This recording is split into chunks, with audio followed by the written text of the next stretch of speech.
আমরা যদি যাকে নির্বাচিত করব, এই নির্বাচিত ব্যক্তি আবারও যদি আগের মতো করে যদি আমাদেরকে সেবা না দেয় বা আমাদের কথা যে সংসদে আলোচনা না করে, সংসদে গিয়ে সব তুলতে হবে।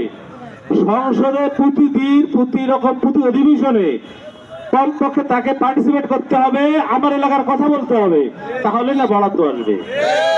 বরাদ্দ দিবে, মন্ত্রীরা ভয় পাবে। প্রতি অধিবেশনে তাকে সক্রিয় ভূমিকা পালন করতে হবে, তাহলে এই এলাকার পরিবর্তন সম্ভব। কিন্তু আমাদের হতভাগা কপাল, যারা এমপি হয় তারা ঘুম থেকে ওঠে কয়টায় জানেন? এটা না বলি আর। তাই এই জন্য ভাই পরিবর্তনের জন্য এসেছি। বিশ্বাস করেন, ইসলামী আন্দোলন আমি করতে আসছি শুধুমাত্র আল্লাহকে খুশি করার জন্য। এবং আপনাদের যদি আমি কাজ করতে পারি, সঠিকভাবে আপনাদের দায়িত্ব পালন করতে পারি, আমি মনে করি এর জন্য আল্লাহ আমাকে অবশ্যই মাফ করবে।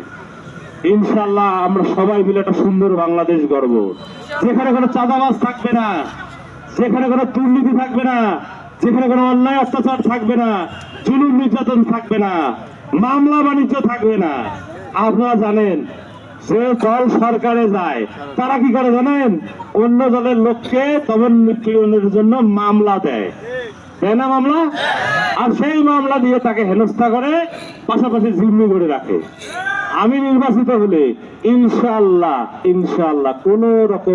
কোন দলের ভাইদের প্রতি, অন্য কোন দলের ভাইদের প্রতি কোন রকম মানে কোন মামলা বাণিজ্য থেকে শুরু করে অন্য কোন অত্যাচার জুলুম নির্যাতন করা হবে না। সরকারের অনেক বরাদ্দ থাকে, এই বরাদ্দ গুলা সঠিকভাবে যেন সঠিক জায়গায় পায়, যার যেটা হক সেই ব্যবস্থা করবে ইনশাআল্লাহ।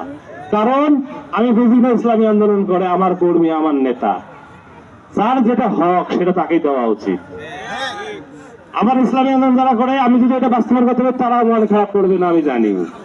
কারণ তারাও আসছে আল্লাহ খুশি করার জন্য।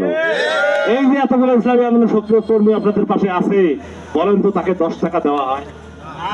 তারা নিজের খেয়ে নিজের পকেটের টাকা খরচ করে দিন রাত পরিশ্রম করতেছে আল্লাহর আইন যেন বাস্তবায়ন, তাই না ভাইজা?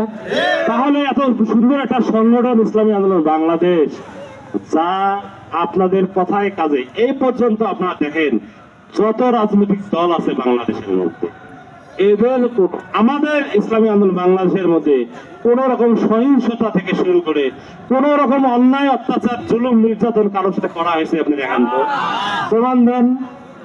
ইনশাআল্লাহ হবে না, এটা হয় নাই, হবে।